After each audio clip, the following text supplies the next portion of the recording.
क्या आपको एक ऐसी जगह के बारे में पता है जिसके नीचे कभी भी परछाई नहीं पड़ती, जिसके ऊपर कभी भी पक्षी या एरोप्लेन उड़ नहीं सकता, जहाँ पर हवा हमेशा अपोजिट डायरेक्शन में लहराता है? जी हाँ, आज मैं बात करने वाला हूँ the mystery of Jagannath temple के बारे में।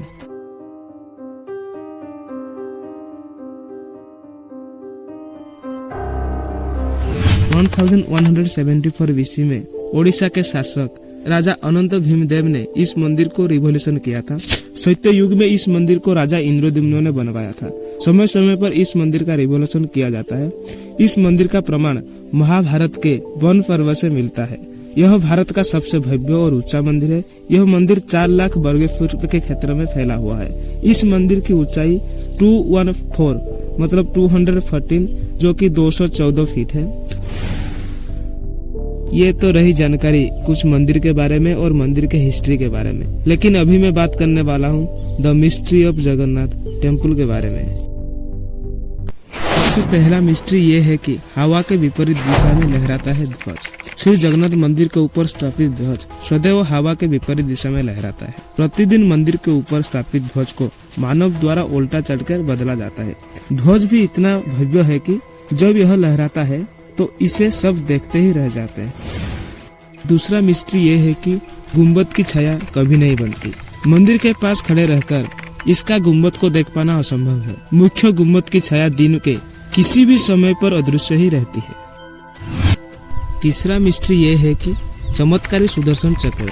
पुरी में किसी भी स्थान से आप मंदिर के शीर्ष पर लगे हुए सुदर्शन चक्र को देखेंगे तो वह आपको सर्वदा अपने सामने ही लगा हुआ दिखेगा। इसे नील चक्र भी कहते हैं और इसे अष्ट धातु से बनाया गया है।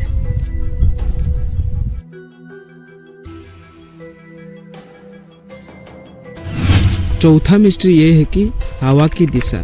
सामान्य तौर पर समुद्र की हवा दिन में समुद्र से जमीन की तरफ आती है और रात में जमीन से समुद्र की तरफ जाती है, लेकिन पुरी में इसका उल्टा होता है। पांचवा मिस्ट्री ये है कि गुम्बद के ऊपर नहीं उड़ते पक्षी। मंदिर के ऊपर गुम्बद के आसपास अब तक कोई पक्षी उड़ता हुआ नहीं दिखा गया। इसके ऊपर से विमान भी नहीं उड़ सकता। मंदिर के शिखर के पास पक्षी उड़ते हुए भी नजर नहीं आते, जबकि दिखा गया है कि भारत के अधिकतर मंदिर के गुम्बद पर पक्षी बैठ जाते हैं और उसके आसपास उड़ते हुए नजर आते हैं।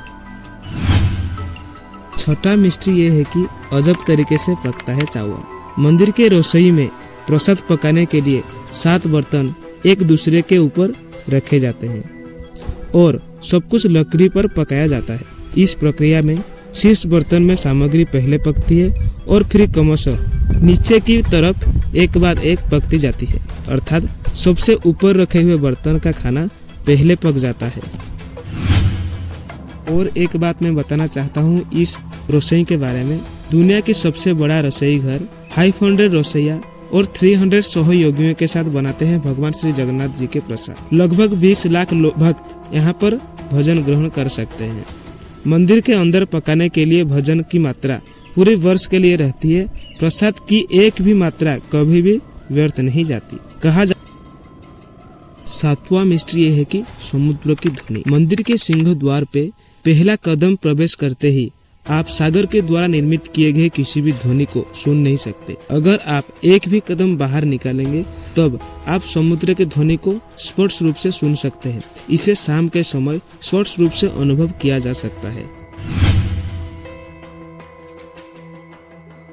ऐसे तो बहुत सारे मिस्ट्री है जगन्नाथ टेम्पल पुरी में। इनमें से जो मुझे पता था मैं आपको इस वीडियो के माध्यम से बताया।